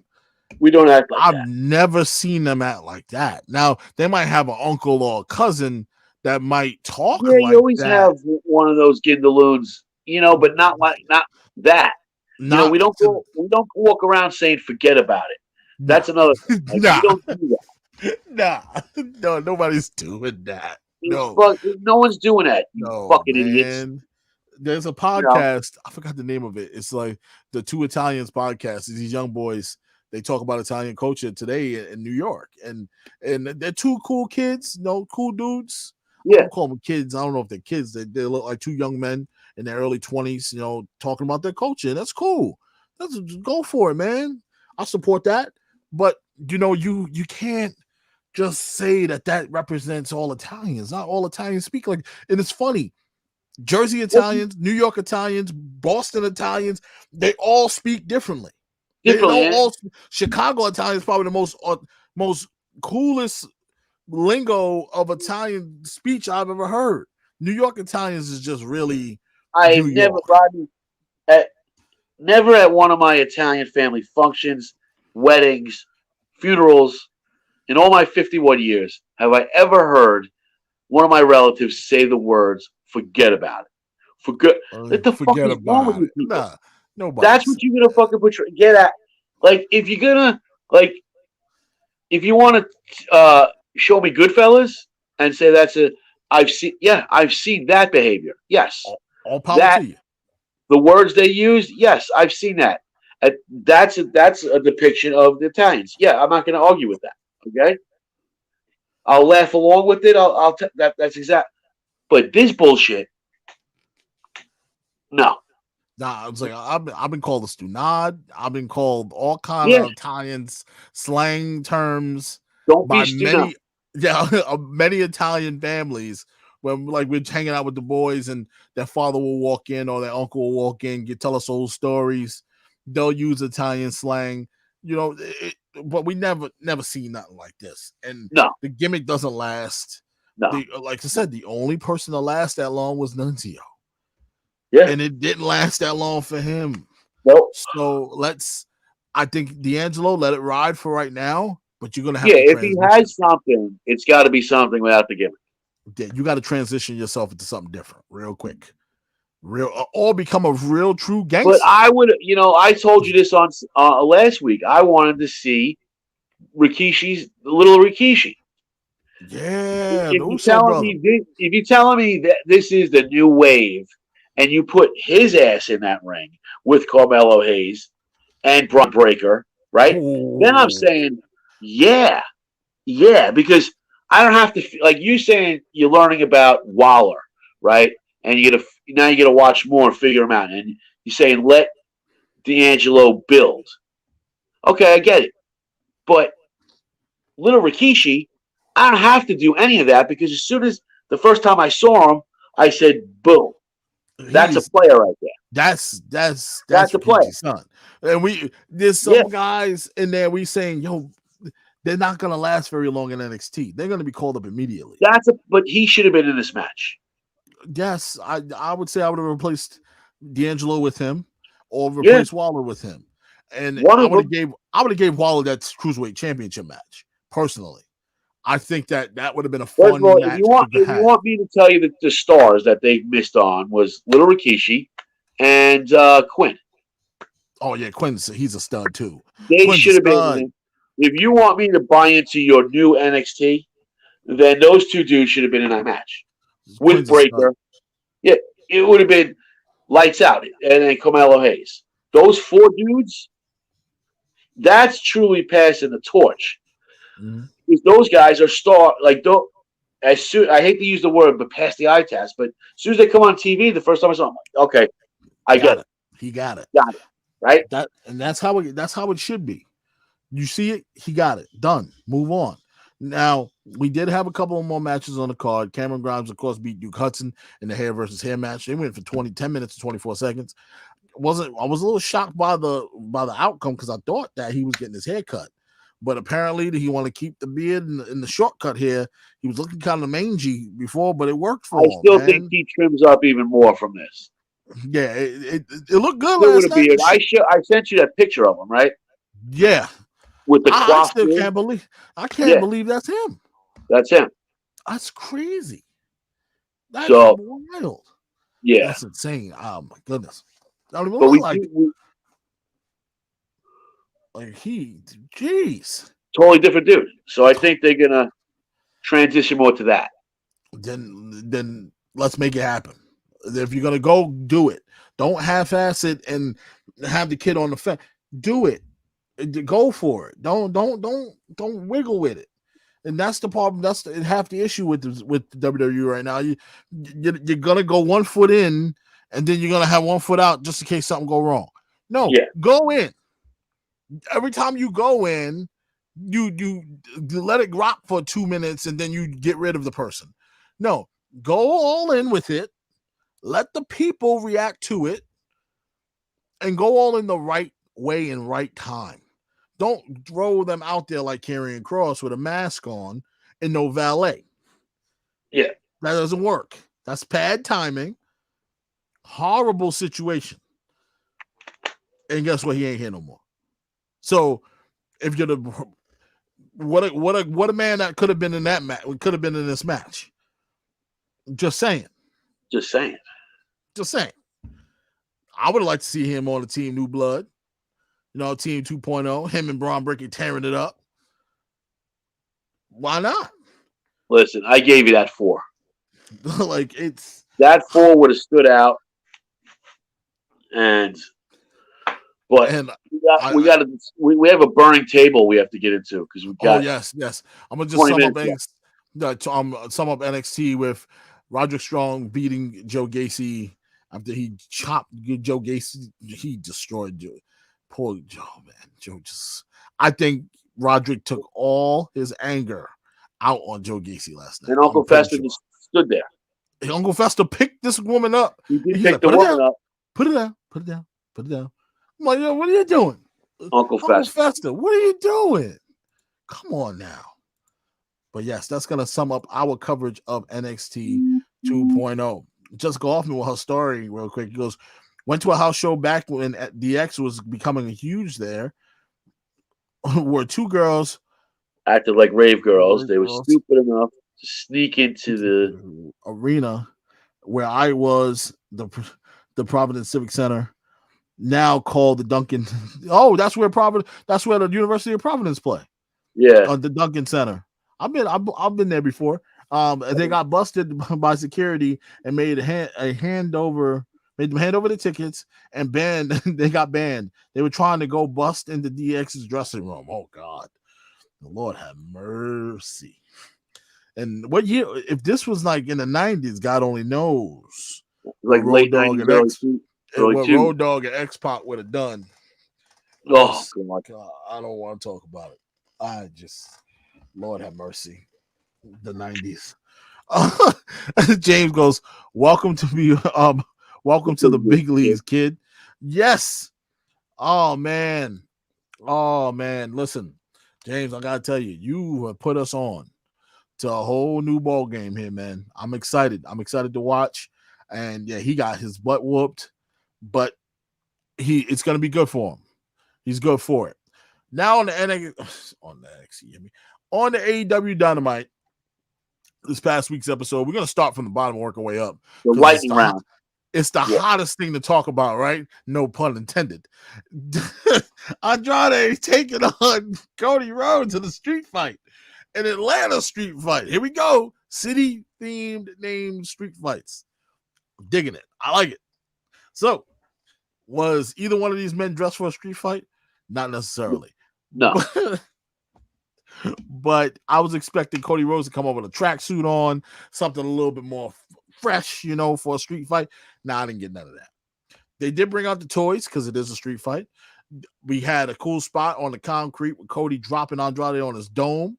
We had Cody also getting busted open because it's a hardcore match. Come on. What would it be without any blood, right? So as his father would, he got busted open as well. And you can see him with the crimson mask on for a little while. Then came the spot that really got everybody's feathers ruffled. First, it was the spot with him pulling out the sledgehammer, then dropping that, and then pulling out the golden shovel.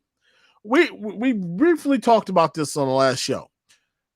This misconception that Triple H buried everybody, you're out of your mind. And this misconception that Cody Rhodes buried everybody, you're out of your mind too. Because that's not even close to true. He hasn't buried anybody, really. He's been putting on hell of a matches and having guys go over, really. So let's get to the spot.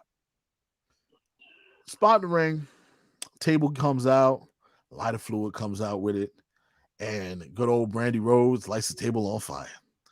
As these two men are on top rope, kind of jostling for position, Cody hits Andrade drops. And here comes a big superplex off the top rope to the burning table.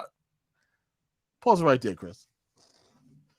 To the burning table. Now, anytime we see a spot like this, safety first.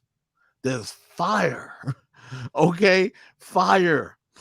It's real. It's not a gimmick. It's not gimmick fire. It's not fake fire. It's real fire.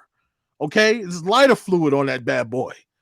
Your body is flammable.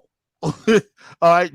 You cook a steak, we touch fire, we basically steak. What part of this didn't he get? Where's the communication between brain, fire, body? So he decides to do the superplex. First of all, Andrade almost got his eyelashes missing. Yeah, because he didn't hit perfect. He went face first. Yes, he went face first. He bailed out. He was like, "Oh, yeah." It just flipped over. Cody went back first. Took the whole thing. Oh, this man was rolling around doing the stop, drop, and roll. Back like a piece of salmon. Unbelievable. Oh, God, Chris. Is it time to say that Cody Rhodes is just doing too much? Yes. Is it safe to say that Cody Rhodes is now officially a tryhard? There was no reason for that spot to be put in there. Zero. It's not crazy ECW where anything goes whenever. There was no reason for it.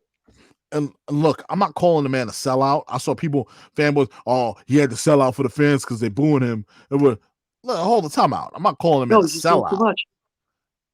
He's trying too hard. Yeah. You have nothing to prove to me, Cody. I don't know what we're booing you because we're tired of seeing you. All right, we're booing you because we just don't like you no more. It's not because you want to be liked that bad that you got to set tables on fire. I'm not calling you a sellout, buddy, but I'm calling you a tryhard. Yeah. You're doing too much. Way too much. Like, come on. Your back looked like a piece of meat. By the time you had the melted tabletop on your back. That was the problem. That whatever that covering was on the table, that laminate just the laminate. You saw Andrade have to wipe it off him when he was getting pinned. Yeah, it was up like by his chest because I think it was burning him. It like melted into him. I can only imagine it was still hot on his skin. So while Andrade's wiping it off, like when they used to go through tables back in the day where it just went out right away. Yeah, because you smothered it. He didn't smother it. No, it spread out. Once he hit the table, it spread, and it was still hot. That's liquid. That's gasoline. That's lighter fluid on your back. I just don't see the point. You are an executive in the company. Your father. Like I said, if there was a point to it, fine. If it was a tables match, I understand. The tables match makes sense, but even there has to be a reference to fire before that. Yes, there was no fire. Not for Brandy Rose to look like a fucking crazy woman jumping in the ring and lighting that shit on fire. So you basically all this proved to us is that Brandy Rose is an arson, and she's a maniac. She's a crazy. Yeah, she looked crazy. That's insane. And then this dude is taking a bump he don't need to take. James goes, I seen another CC say, he was trying to please the old ECW fans. Nah, man. And listen, you don't gotta please them. Listen, Paul Heyman sneezes, old ECW fans get excited. So it's not really hard to please ECW fans. It's not hard. Not hard. He could have brought out a staple gun. They'll call you out for doing too much. Oh yeah, he could have brought out a frying pan. They would have got excited. It's not easy. It's not hard to please them. Yeah, and like, why are we playing with fire? Let's stop it. Leave the fire out. It didn't need to be. It goes back into when we was like, oh, the match against his brother. The amount of blood. Yeah, that was unnecessary. It was unnecessary, but whatever. It worked a lot better than. Yeah, and then we go deeper into the Andrade story of him kind of walking away from the ring and leaving your boots in the ring. Okay, so why are you trying so hard to walk away for you to come back and continuously do this feud over and over again? All right, let it go. Then we're on Full Gear and you're in a match that you don't need to be in. Now we're putting ourselves on fire. Yeah, well, you got fire. You got booed out of a Grand Slam, my man. But Tony Khan, whoever it is, enough with the fire at these matches. No more fire. No more burning.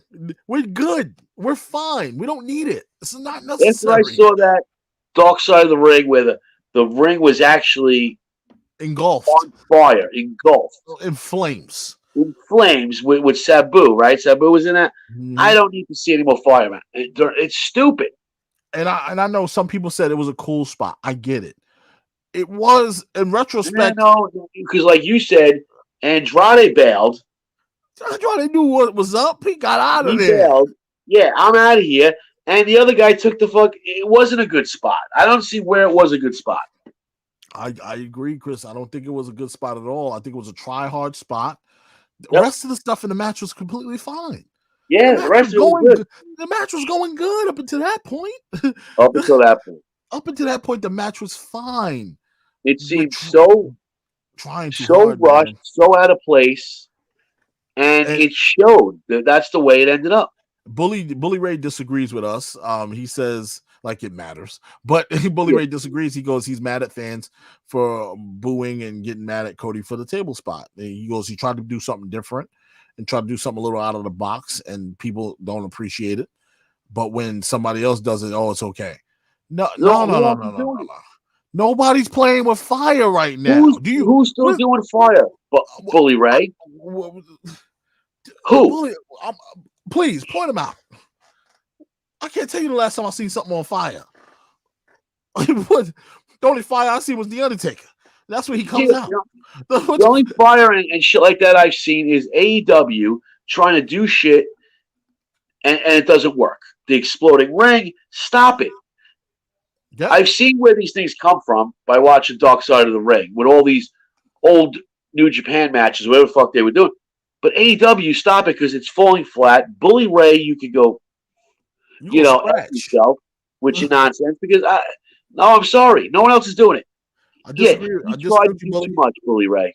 This is a try hard moment for Cody Rhodes, and this is now becoming a thing with Cody. Now, Yeah, it's you're trying too hard. Well, once again, because we talked about the shot throwing, I don't think anybody picked up on that shot. But I'm not. I wasn't born yesterday. I'm not stupid because I heard nobody talk. I heard nobody talking about it. Everybody keeps talking about all the fire, the fire. What about the shot that was thrown at Triple H for no God-given reason? Why? but it's the second time you broke that out too. Like this, you did it with the throne. You did it with. Why do you continuously do this? What is your gripe? Worry about not setting things on fire and putting on a good match. Can you do that? Because now you just try hard Cody Rhodes. You're not even Nightmare Cody Rhodes no more. You are try hard. You are Cody Try Hard Rhodes. That's who you are. That's your new nickname. There's no more Nightmare. There's no more American Nightmare. No. Cody Try Hard Rhodes. That's your new nickname for me. You're trying too hard, man. Yeah. We see this in sports a lot with guys. Stop. Just cut it out. You're doing too much. Too much. It's getting annoying at this point now because now you're gonna get somebody hurt, man. This is stupid. Hurt yourself. This is so off the wall stupid. At least Andrade had the smarts to bail. Oh, he got up out of there quick. He was like, nope, not today. I'm not burning my eyelashes off for no one. He would look crazy. I'm not burning. If he would have went face, he was going face first into the fire, Chris. Oh, I know. If he would have never bailed, he would have went flat faced right into the gasoline, right all over. Oh my goodness, all over the lighter fluid, all over his face. It would have been horrible. Wouldn't have been good. He goes, James goes with that damn neck tattoo. Another try hard moment by Cody Rhodes. Yeah, that didn't exactly work out too well. Why on the neck? Why on the neck? Upper shoulder? Shoulder, ankle, whatever. Yes, right here. Why on the neck? On the neck. He goes, Andrade gotta take care of himself. Now he's being single. Yeah, rumors have reported that him and Charlotte Flair have split up. So Charlotte Flair is available. So you're saying there's a chance. That's what a lot of these guys are saying. Good luck with dating Ric Flair's daughter. Oh, God. You look too much like her daddy. I'm surprised he even picked up. Anyway, we had the TBS Championship tournament quarterfinals. Ruby Soho versus Chris Statlander, which is actually a hell of a match. Yeah, we're working backwards right now, guys. I disagree with a lot of people. They said that they didn't like this match too much. I thought it was solid. I liked it. I thought it was really, really good women's match. I liked it. It set the tone for this tournament. They've been doing a really good job with this, and I can't wait to see the payoff. But Soho did go over on Statlander, which kind of surprised a lot of people, but didn't really surprise me. Thought it was pretty cool. Darby Allin and Sting taking on Gun Club. The battle of the geriatrics taking on the two young guys. Oh, Chris, we talked about this. Why?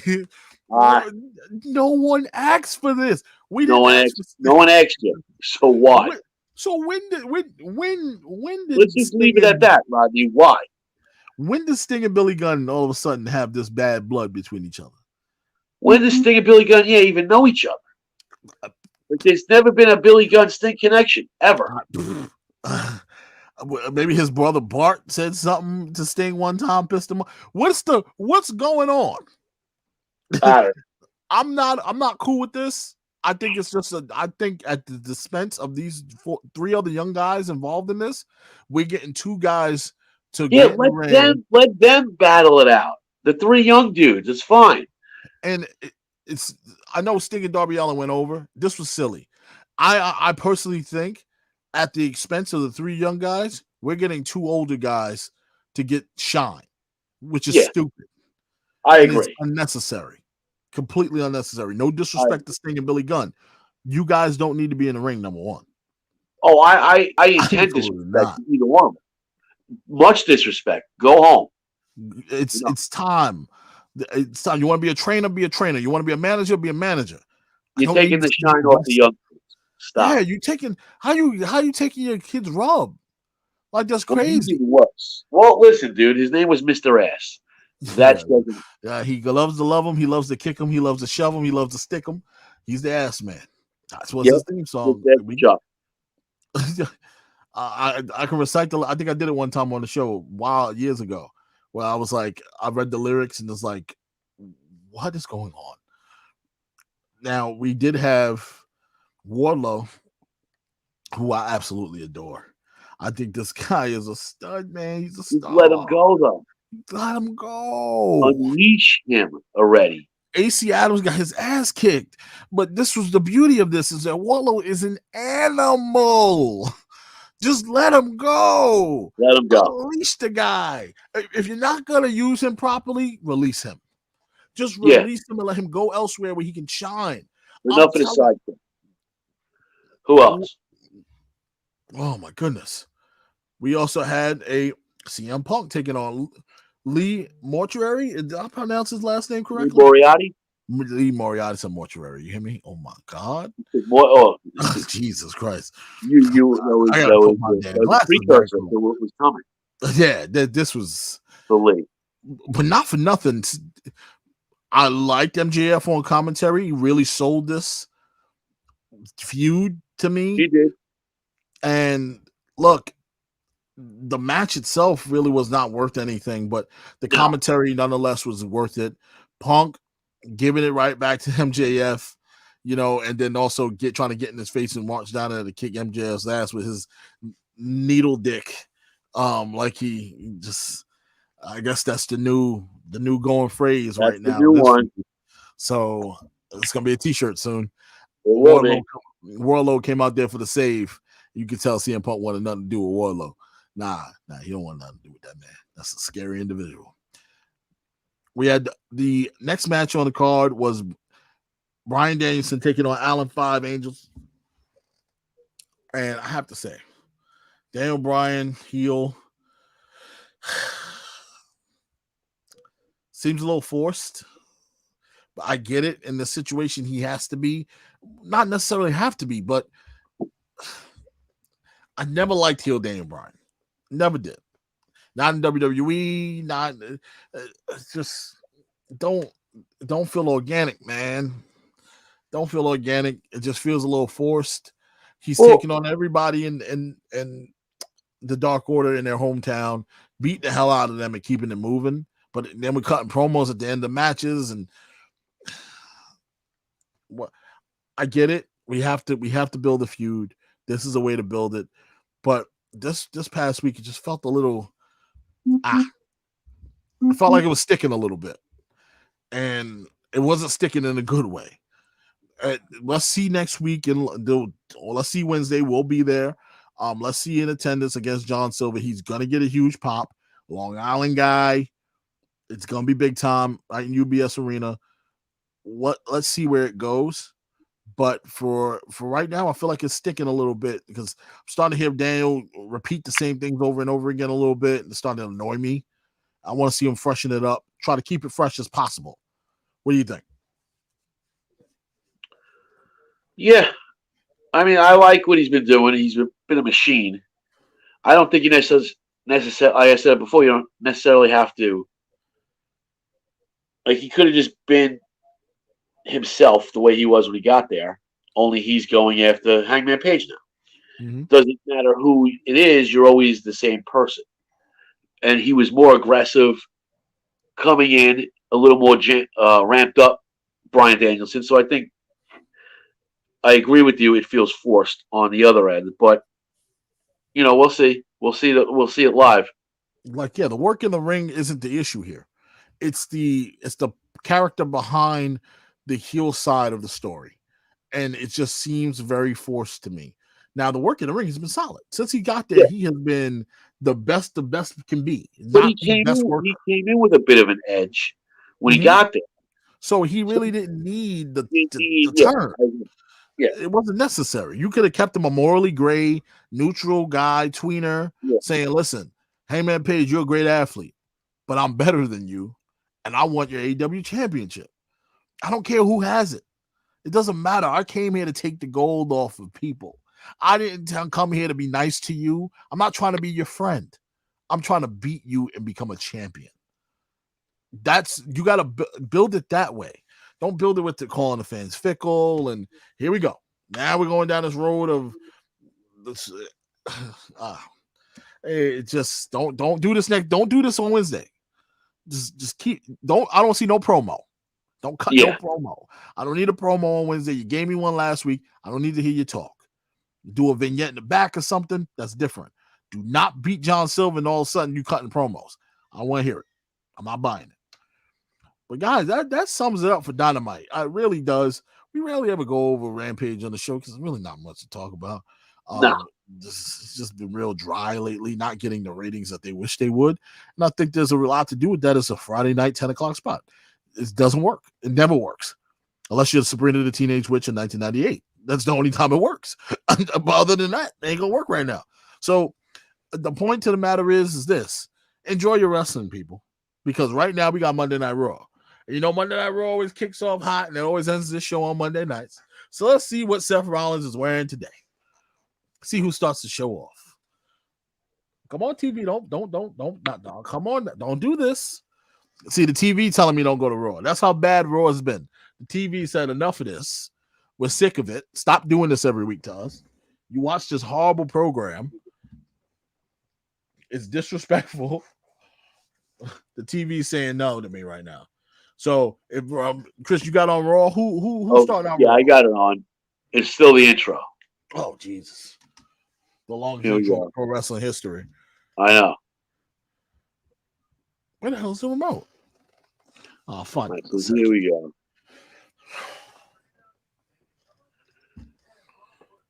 Uh-oh. TV came on randomly. That's hilarious. Maybe KO starts it off.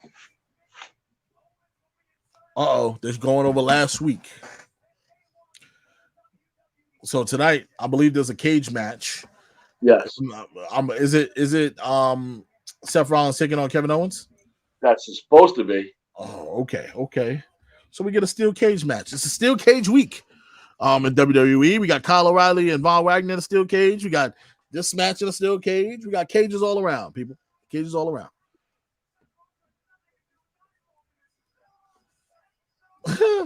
Jessica Hoffman goes, I'm watching NCIS Vegas. Oh, an old NCIS Vegas. She's watching a rerun. That's how bad Raw is. Wow. She's like, nah, I'm good. I'm watching rerun. I'm not mad at you. You can watch the Manning cast tonight. The guest on the Manning cast tonight is going to be Akeem Talib. It's also going to be David Letterman. And who's the last person? Oh, Joe Buck. Joe Buck is the last person on the Manning cast tonight for Monday Night Football. Should be starting very shortly. Raw was actually decent last week. I believe this might be Andrew making this comment. Was that Andrew? Yeah, it says it's from the Behind the Barricade account. Oh no, Anthony with the check-in. What's going on, Ant? What up, Ant? Seth Rollins, I'm actually digging what he's wearing tonight. I like the suit jacket with the red. I'm actually like this outfit, man. He got a suit, he got a tie on, shirt on. It's much cleaner than what he's been wearing. Yeah. Yeah, no furry jackets. This is good. This is good stuff. Come to the ring just like that.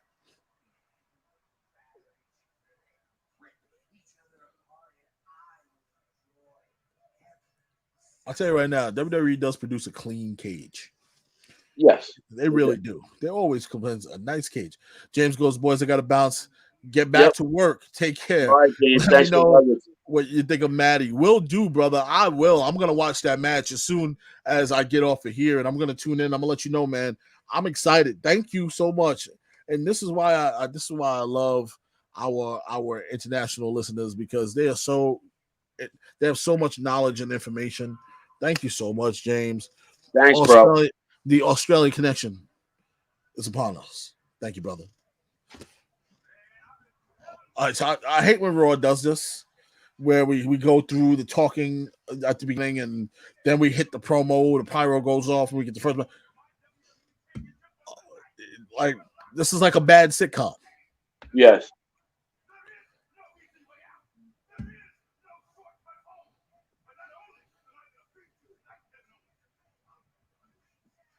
Oh, so it's Big E and Kevin Owens in the steel cage. Big E, Kevin Owens. That's weird. Why wouldn't it be Seth and be? I'm confused. Oh, now we get to Monday Night. That's kicking off.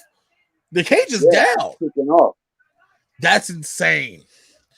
You're gonna kick off your 3-hour show with the steel cage match, which means there's something attached to this later. There's obviously something brewing. Yeah, this is silly. Oh, guess what? Now, guess everyone's gonna watch this match and turn the channel. Nobody's gonna watch Raw. Anthony, I'm sorry, buddy. You just gave Raw some props. And Raw wasn't bad last week, but good God. Yeah, they're gonna try to get people to stay and find out what's gonna happen later. But I'm not staying. I have the Manning cast to watch. I want to see what Akeem Delete. I'm absolutely going to the Manning cast now. Manning cast, I'm watching it because Peyton be giving Eli the business. Dude, what's up with these up close, uncomfortable promos? I don't get it, bro. This is like a bad MTV video. Remember back in remember back in the 90s where they used to do the promos like this on that blue curtain behind them? Yeah. And the camera would be like right up on their face. Yeah. This is what they're trying to go back to. It's so out of touch that this doesn't work no more, man. Nobody likes this.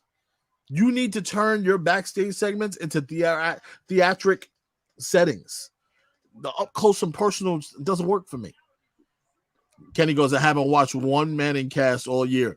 This is the one you want to watch. Joe Buck on there. I believe David Letterman's first. Akeem Delete is second, and Joe Buck is last. Jessica Hoffman goes, hold on. Come on. Why do you keep skipping her? Jessica Hoffman goes, shaking my head. Yeah, watching the old NCIs. She also goes, look who is running the company, guys. Oh, yes, that is true. Anthony wants to know any chance Liv wins tonight. 0 chance. She has a cold day in hell before she wins the title. Yeah, no chance. There's no chance. Literally I wish there was a chance. You got a better chance of Austin Theory when beating Becky Lynch right now than you do Liv Morgan on Raw. I'm putting that out there. Hot take. Thursday. Hot takes. No chance in hell. That's right, Kenny. Well, guys, we're gonna wrap it up for BTB Live. Yep. Guys, check me and Chris out tomorrow night. We'll be on the Four Corners of Commentary podcast with Kyle and the boys. We're gonna be talking fanboys and giving you guys the business because we're sick and tired of y'all. So if you a fanboy and you offended, get ready. Tune in. I'm not gonna tell you not to watch. I want you to watch because you're gonna get this ass whooping that you deserve. We're sick of you. Sick and tired of you. We're gonna let you hear it tomorrow. I can't wait. I'm excited. So yes, guys, you can go to YouTube. You want to follow them. You want to get onto all the social medias. You can also find them at the Council of Commentary. You can also just go on Spotify, every platform, wherever you listen to podcasts. You want to look up Four Corners of Commentary. That logo will pop up. Really cool logo. Wrestling ring. Obviously, four corners of different commentators. So, guys, check them out. Me and Chris will be live with them tomorrow. We're so excited. We're happy, and we can't wait to get our belts on and give y'all that ass whooping that y'all deserve because we're sick and tired of y'all. All right? So, come get your lashes, and we'll be back here tomorrow night. Jessica Hoffman goes, me neither. I'll be at work listening. Let's go. We're hyped to see you. Thursday, Andrew's Hot Takes. We're going to be giving a full review of Raw and SmackDown, of course, and our takes on. Me and Chris will give our takes on AEW on our show on the following Monday. But Andrew will give his takes on his AEW experience. Maybe Mitchell Braun might join us. We got a couple of guests coming up. Coming up. We got my buddy Mark gonna be on. Mark P, member of one of the wrestling groups on Facebook. He's gonna be joining us next Monday, the 13th. We're also going to be trying to line up some different guests for our show. So I am so happy and excited that the show is starting to boom. We're getting a lot of love. Kyle, we're just about to wrap it up, brother. But we will see you tomorrow. You know where to find me. Drop that link to you guys right in my DMs, and we're going to go live. We're going to share it everywhere, brother. I can't wait till tomorrow, man. He goes, sorry, I was driving. But we wrapping it up, man. I can't wait to see you. Yep. And guys, it's been another episode of Behind the Barricade Live. As you know, little shorty wants to make an appearance. Yeah, Say she hello. is. Oh my God, you smell like food. Did you just eat? You smell like chicken. What'd you eat? Anyway, do you want to say bye to everybody? Say bye. Angelica, look. Say bye. Say bye. Bye.